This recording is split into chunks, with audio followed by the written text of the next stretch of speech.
to panel 2 of day 2 of our virtual currency hearings.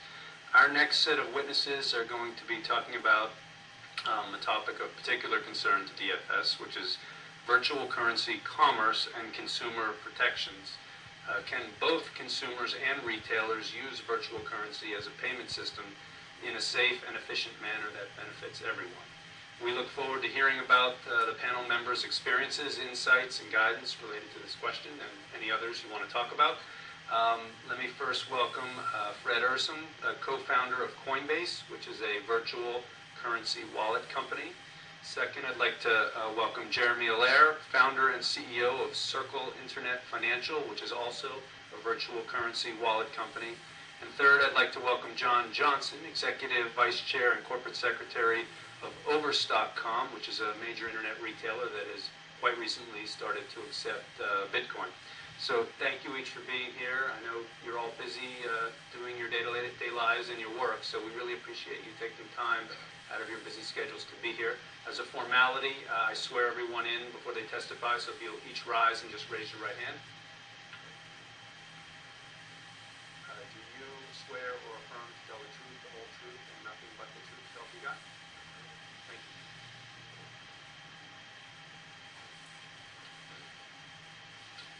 So why don't we start with Mr. Ursum. We'd be pleased to take your opening statement.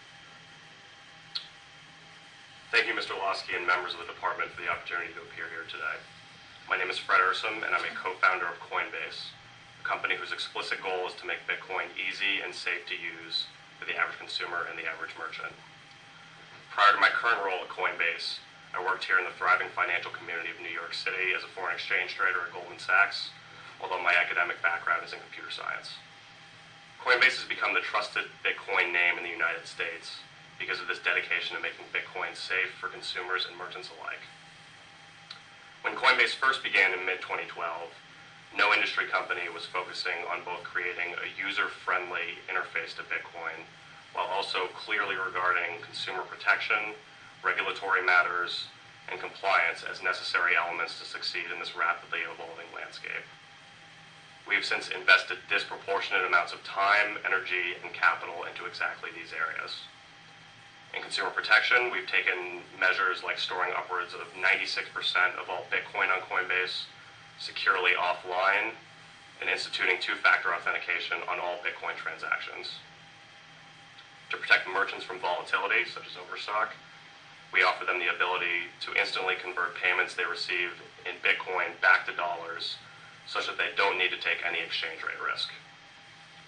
On the regulatory and compliance front, we registered with FinCEN as a money service business within 2 weeks of their guidance in March of last year, retained top payments and AML and BSA advisors in their respective practices, here is a proactive, not a reactive measure, and since have both crafted and adopted a risk-based AML program with a dedicated chief compliance officer who has extensive experience in emerging payments technologies from Amazon Payments to PayPal to Boku.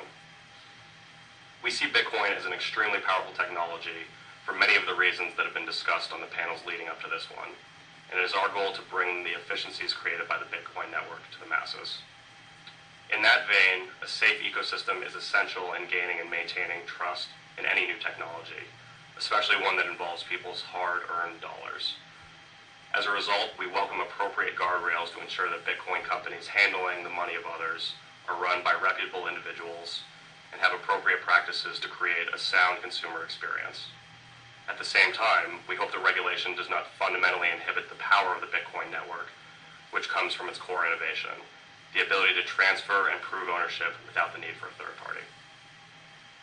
We are encouraged to see the department's proactive and forward-thinking approach to cryptocurrencies and strongly believe this is an opportunity to begin a trend for other states by setting statutes which require monitoring of funds entering and leaving the Bitcoin network for money laundering, but do not compromise the nearly free and instant transfers the network now makes possible.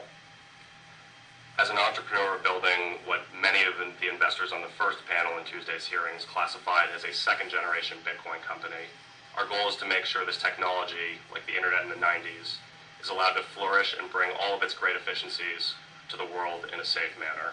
I look forward to engaging in dialogue with the department about how this can be best accomplished.